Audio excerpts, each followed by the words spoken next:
고향은 참 익숙하고 편안합니다. 설이나 이제 추석이 되면 고향에 다녀오는 이유이기도 하고요. 저는 고향이 서울인데요. 고향이 서울이니까 이상합니까? 동대문구 답심리에서 태어나 자랐고 또 그곳에서 초중고등학교를 거기서 나왔습니다. 고향을 떠난 적이 많이 있지만 최근까지 그곳에 어머니 댁이 있어서 가끔 들리곤 했습니다. 그럴 때마다 그 옛 생각이 이렇게 새록새록 나더라고요. 이제 설이 곧 다가오는데 여러분의 고향은 어디입니까? 친척과 아버지 집이 있는 곳 말이죠. 제가 서울을 떠나 지방에서 사역하기도 하고 또 해외에서 사역하기도 했는데요. 그럴 때마다 서울을 떠날 때마다 고향을 떠날 때마다 이렇게 서울이 그립기도 하고 많이 생각이 나더라고요. 왜냐하면 그곳이 굉장히 익숙하고 또 편안하고 저의 삶이 많이 묻어나 있는 곳이기 때문에 그런 것 같습니다. 사실 집 떠나면 고생이잖아요. 집 떠나면 정말 고생입니다. 지방도 해외도 좋은 점이 있지만 그래도 고향 안방이 가장 좋더라고요. 고향이니까 그렇지 않겠습니까? 이거 노트북 한번 연결해 주시고요. 그런데요, 오늘 성경 본문에는 고향을 떠나라는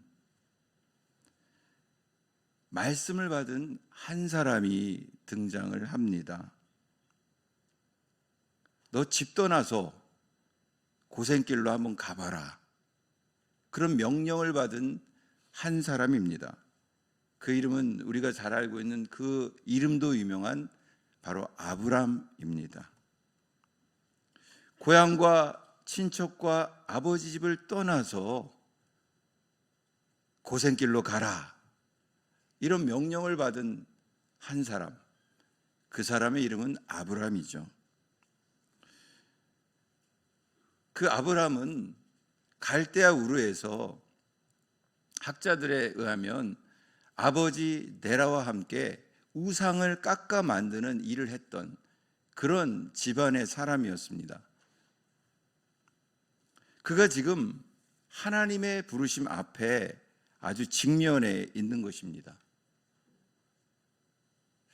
기독교 심리학자인 폴 트루니에라는 사람은 모험으로 사는 인생이라는 책에서 우리의 인생은 마치 하나님이 지휘하시는 모험과 같다라고 말을 했습니다.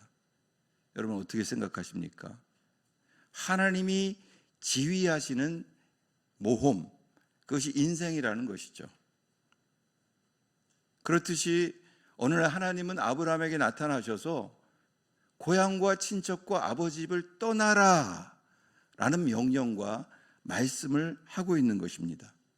달리 얘기하면 인생의 모험을 하도록 도전하시고 인생의 모험을 하도록 촉구하시는 명령의 말씀을 주시는 것입니다. 여러분 1절을 한번 보시죠. 1절을 보니까 이렇게 기록되어 있습니다. 여호와께서 아브라함에게 이르시되 너는 너의 고향과 친척과 아버지 집을 떠나 내가 내게 보여줄 땅으로 가라. 오늘 본문의 말씀은 한마디로 떠나서 가라는 것입니다. 떠나라는 것입니다. 가라는 것입니다. 여러분 아브라함이 얼마나 황당했을까요? 하나님을 알지 못하는 사람이었습니다. 우상을 섬기던 사람이었습니다. 그런데 하나님께서 한 사람 아브라함에게 나타나셔서 떠나서 가라고 그렇게 명령을 하신 것입니다. 어디를 떠납니까? 고향과 친척과 아버지 집을 떠나라는 것입니다. 여기가 어디입니까? 아주 익숙하고 편안한 장소를 의미하는 것이죠. 아브라함은 그 익숙하고 편안한 고향과 친척과 아버지 집에서 우상도 섬기고 부모도 섬기고 자기 중심적으로 자기 마음대로 살았던 것이죠. 그런데 하나님은 그것을 떠나라고 말씀하셨을 뿐만 아니라 지시할 땅, 개역 한글 성경에는 지시할 땅으로 되어 있고 개역 개정에는 보여줄 땅으로 기록되어 있는 보여줄 땅으로 가라라고 말씀을 하고 있는 것입니다. 이 우상을 섬기던 땅 갈대아 우르에서 아브라함은 그렇게 하나님을 모르고 자기 중심대로 살다가 이러한 하나님의 말씀 앞에 직면하게 된 것입니다. 여러분, 이 보여줄 땅, 지시할 땅이 어떤 땅입니까? 보여준 땅이 아니라 보여줄 땅입니다. 과거형이 아니라 미래형이에요. 보이는 땅이 아니라 날마다 믿음으로 하나님을 바라보면서 나아가야 할 땅, 그 땅이 바로 보여줄 땅이라는 것입니다. 즉, 이 보여줄 땅은 날마다 믿음으로 한 걸음, 그리고 또 한 걸음, 또 한 걸음 하나님을 바라보면서 가야 하는 땅이 바로 보여줄 땅이라는 것이죠. 이 땅은 자신의 전부를 믿음으로 내어드리는 땅입니다. 그러니 그것이 모험이 될 수밖에 없다는 것이죠. 모험은 위험하기도 하지만 하나님이 지휘하시는 모험이기에 우리는 하나님 앞에 우리의 인생을 맡기면서 하나님을 바라보면서 기도하면서 한 걸음 한 걸음 그렇게 나아갈 수 있을 줄을 믿습니다. 여러분, 하나님이 주신 이 말씀과 명령이 오늘 저와 여러분들에게 주시는 2024년 새로운 한 해에 주시는 하나님의 말씀인 줄 믿고 받으시기를 주님의 이름으로 간절히 축원을 드립니다. 오직 믿음으로 사는 땅이죠. 하나님을 바라보며 나아가는 땅이라는 것입니다. 단순한 믿음으로 가는 것입니다. 그저 단순한 믿음으로 나아가는 땅이죠. 하나님은 아브라함을 이렇게 갈대아 우르에서 하란을 거쳐 가나안 땅, 이 가나안 땅을 지금으로 치면 천국인데 이곳으로 이끄시는 거예요. 마찬가지로 하나님께서는 저와 여러분을 이 하나님을 모르는 곳에서 끄집어내셔서 새롭게 빚으시고 새롭게 만드셔서 결국은 천국 백성으로 만드실 줄을 믿습니다. 그 하나님께 우리는 믿음으로 반응해야 되는 것이죠. 로마서 1장 17절에 보니까 이렇게 기록되어 있습니다. 우리 같이 한번 읽어볼까요? 시작. 하나님의 의가 나타나서 믿음으로 믿음에 이르게 하나니 기록된 바 오직 의는 믿음으로 말미암아 살리라 함과 같으니라. 아멘. 믿음으로 사는 땅이죠. 우리가 의인되는 것은 우리의 행위로 말미암는 것도 아니요, 우리의 그 무엇으로 말미암는 것도 아니요, 오직 하나님을 믿는 믿음으로 되는 줄을 기억하시기를 바랍니다. 하나님께서 이렇게 말씀하셨어요. 너는 너의 고향과 친척과 아버지 집을 떠나 내가 내게 보여줄 땅으로 가라 하고 말이죠. 그 하나님께서는 그렇게 명령을 하셨을 뿐만 아니라 하나님의 계획과 언약의 약속을 우리에게 또한 말씀하시는 분이죠. 그 하나님은 하나님의 명령과 함께 계획과 약속도 말씀하십니다. 하나님의 모험의 도전을 명령하시고 계획과 약속을 말씀하시는 것이죠. 언약하십니다. 언약은 말로써 약속하는 것이고 또는 그 약속을 말하는데 이것을 아브라함 언약이라고 합니다. 아브라함에게 약속한 거예요. 어떻게 약속하셨습니까? 3절, 2절을 읽겠습니다. 시작. 내가 너로 큰 민족을 이루고 내게 복을 주어 내 이름을 창대하게 하리니 너는 복이 될지라.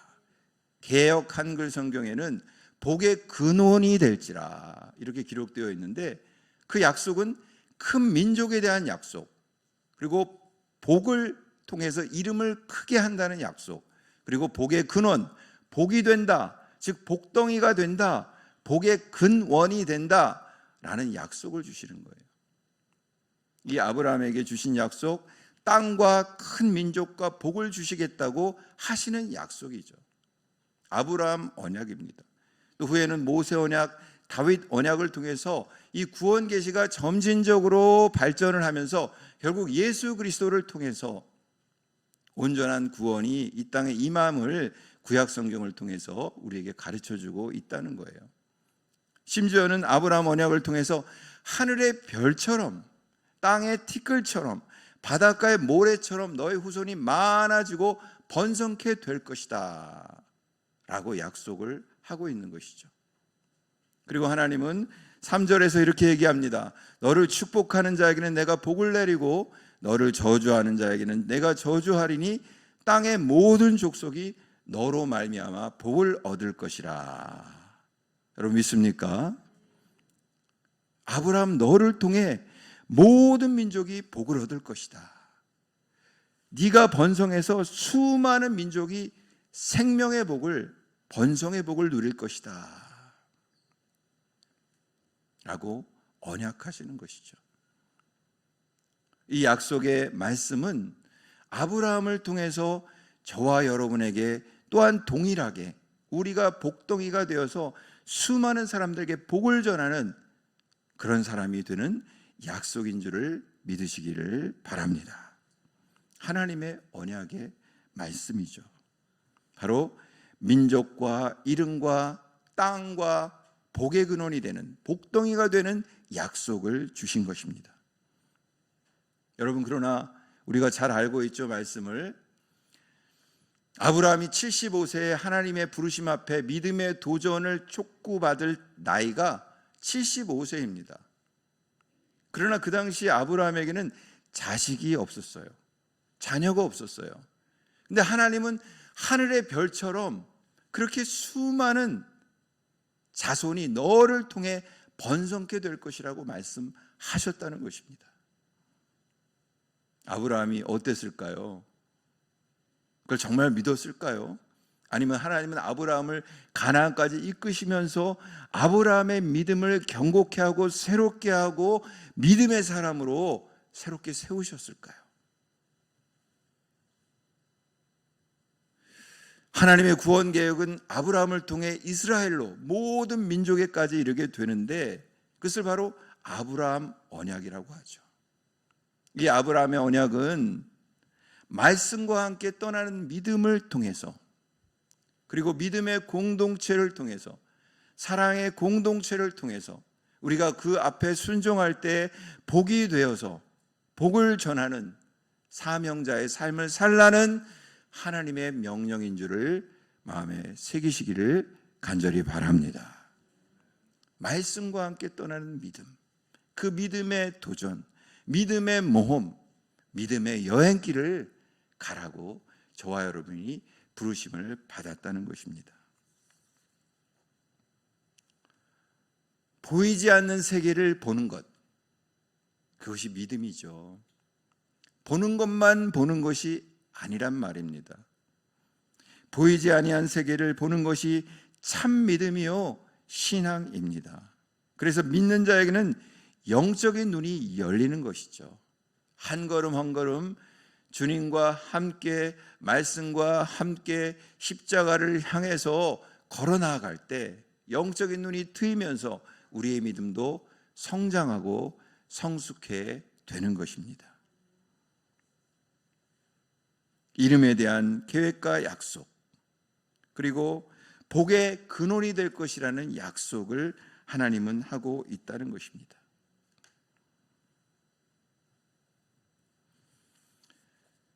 이 약속에 대해서 아브라함은 어떻게 반응했습니까? 아브라함은 하나님의 명령과 약속에 순종으로 반응했습니다. 오늘 4절에 보니까 이렇게 기록되어 있습니다. 같이 한번 읽겠습니다. 시작. 예, 아브라함이 여호와의 말씀을 따라갔고 롯도 그와 함께 갔으며 아브라함이 하란을 떠날 때 75세였더라. 오늘 본문에 보니까 이 아브라함이 여호와의 말씀을 따라갔고, 너는 너의 고향과 친척과 아버지 집을 떠나 내가 내게 보여줄 땅으로 가라.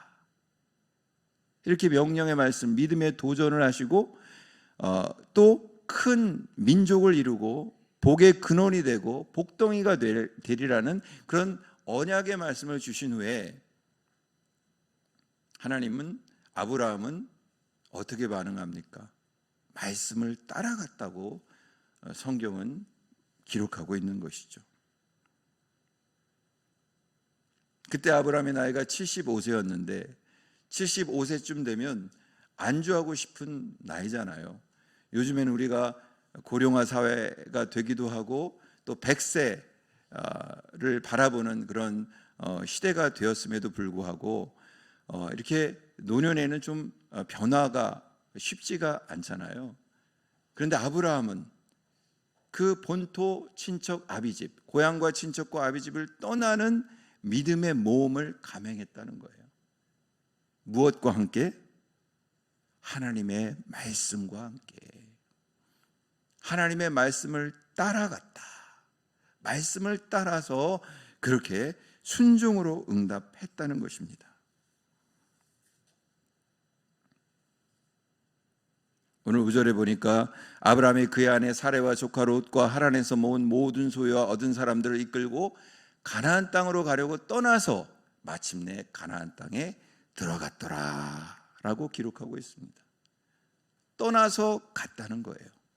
말씀과 함께 갔다는 것입니다. 말씀을 따라갔다는 것입니다. 창세기 1장 1절에서 1장부터 11장까지를 원역사라고 하고요, 또 12장부터 50장까지를 족장사라고 하는데 11장까지는 이 배역의 역사예요. 하나님이 창조하신 이 아름다운 세상에 아담이, 하와가, 또 민족들이 바벨탑, 또 홍수 사건을 통해서 계속 타락을 해 반역을 합니다. 그러나 그 반역 가운데서도 하나님은 구원의 역사를 계속해서 이루기 위해서 아브라함 한 사람을 택하셔서 하나님을 경외하고 사랑하고 순종하는 사람을 통해서 복이 되어 복을 전하는 사명자의 삶을 살도록 하셨다는 것입니다. 구원의 역사를 계속해서 이루신 것이죠. 그것은 오직 믿음, 그리고 오직 말씀을 통해서만 가능한 일이라는 것입니다. 여러분, 오늘날 우리가 살고 있는 세상 참 쉽지 않은 세상이잖아요. 농경사회에서는 어느 학자가 이야기하는데, 사회학자가 농경사회는 대가족이라고 합니다. 대가족. 요즘 사회의 대가족 거의 보기 어렵잖아요. 산업화 사회, 민주화 사회에서는 핵심이 핵가족이라고 합니다. 핵가족.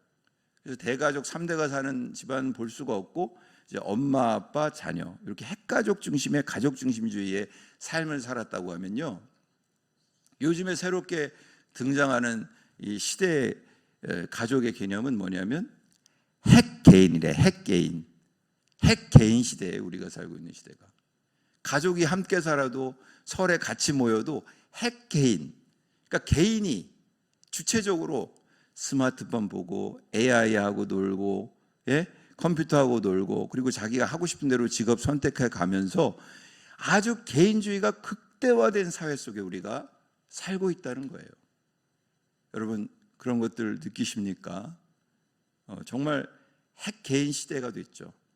혼밥하고 혼술하고 혼놀, 혼자 놀고, 이런 시대가 우리가 된 거예요. 어떻게 이것을 극복할 수 있습니까? 어쩌면 좋은 점이 있을 수 있다고도 할 수 있지만 이렇게 혼자서 많은 것들을 하다 보니까 외로움이 막 밀려오는 거예요. 불안이 밀려와요. 그것이 가중돼서 불면, 또 우울증이 일어나기도 하는 세상 속에 우리가 살고 있는데요. 어떻게 우리가 이것을 극복할 수 있을까요? 말씀과 함께 떠나는 믿음의 여행을 통해서 극복할 수 있음을 믿으시기 바랍니다. 오직 믿음으로, 오직 말씀으로, 그 믿음을 따라 말씀을 따라가는 사람들의 그 믿음의 공동체를 통해서, 그리고 그 사랑의 공동체를 통해서 그러한 것들을 극복할 수 있다는 것이죠. 하나님께서 아브라함 한 사람을 택하셔서 그를 통해 복이 되어 복을 전하는 사명자, 번성의 삶, 축복의 통로를 사용하신 것처럼 우리가 말씀으로, 믿음으로 말씀과 함께 떠나는 믿음의 삶을 살 때 하나님이 저와 여러분을 그런 사람으로 새롭게 세워주실 줄을 믿습니다. 그래서 순종이 굉장히 중요하죠. 믿음의 순종이 중요하죠. 말씀과 함께하는 순종, 말씀을 따라가는 순종이 중요해요. 그래서 사무엘상에 보면 이렇게 기록되었습니다. 셋째 줄에, 넷째, 첫째 줄에 보니까 순종이 제사보다 낫고 듣는 것이 순양의 기름보다 낫다. 유명한 말씀이죠. 순종, 믿음의 순종, 그저 단순한 믿음으로 하나님께 나아가는 것. 현대에는 생각이 너무 많잖아요. 복잡하잖아요.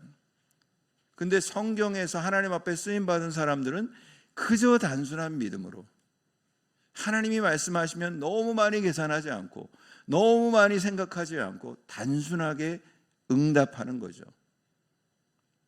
그리고 그 사람을 하나님이 사용하셔서 복이 되어 복을 전하는 사명자로 사용하셨다는 것을 우리는 꼭 기억해야 할 것입니다. 하나님은 순종을 원하시는 것이죠. 그리고 순종하는 사람을 의인으로 불러 세우시는 것이죠.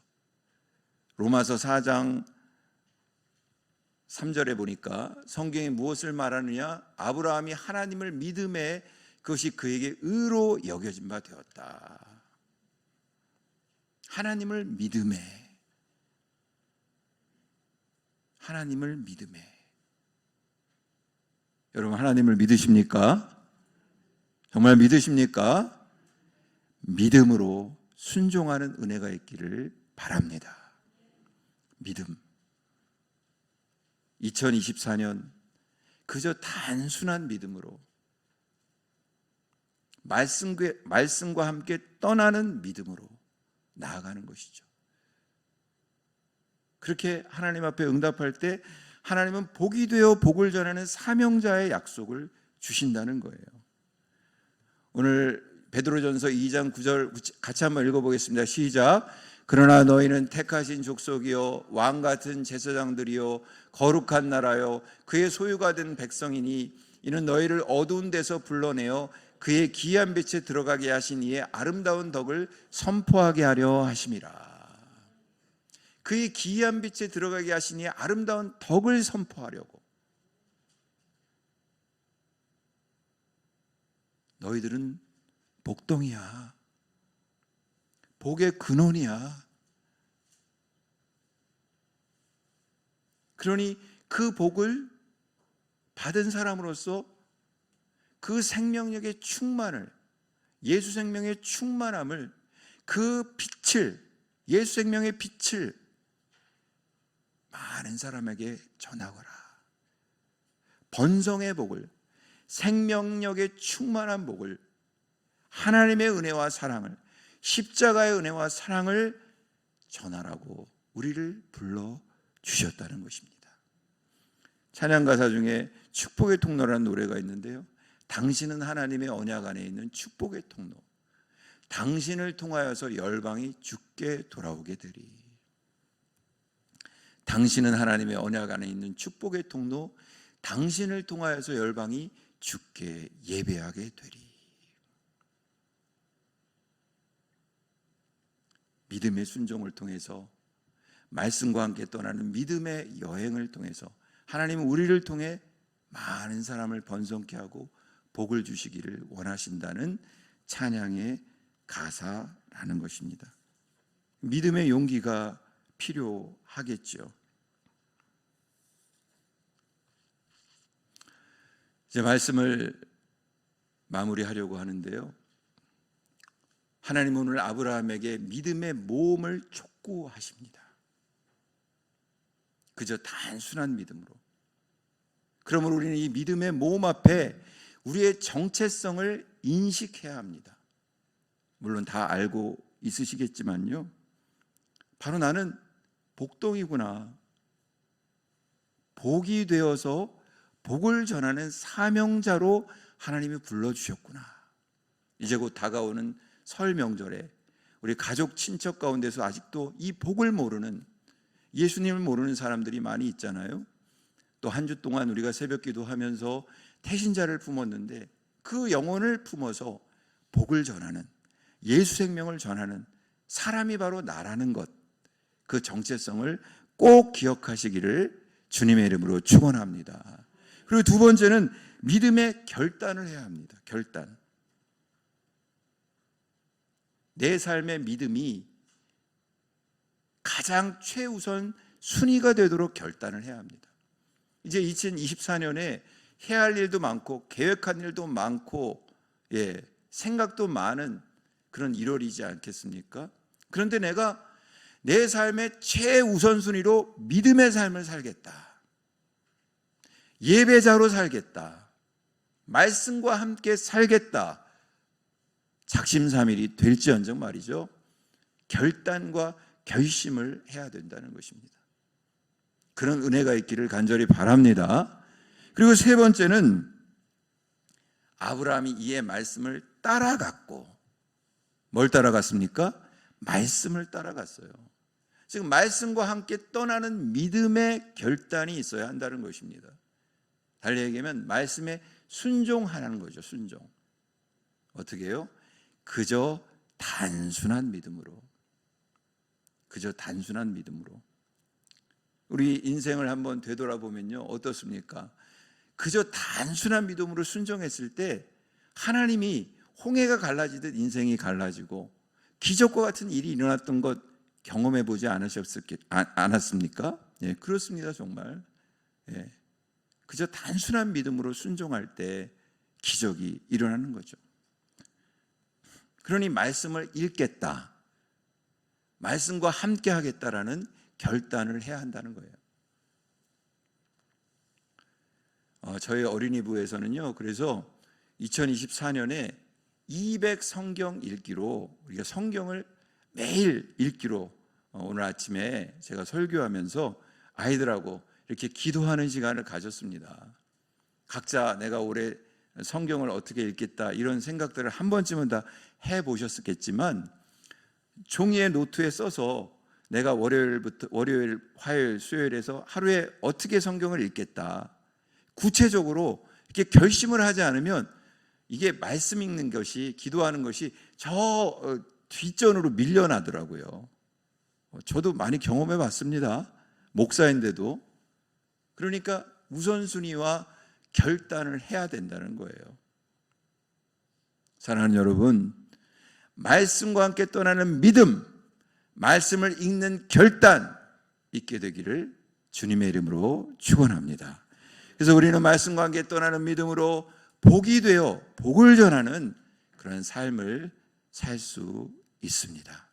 여러분 모두의 삶에 가족들의 그런 은혜가 있기를, 자녀들에게 그런 은혜가 있기를 다시 한번 주님의 이름으로 간절히 축원합니다. 우리 같이 함께 기도하겠습니다.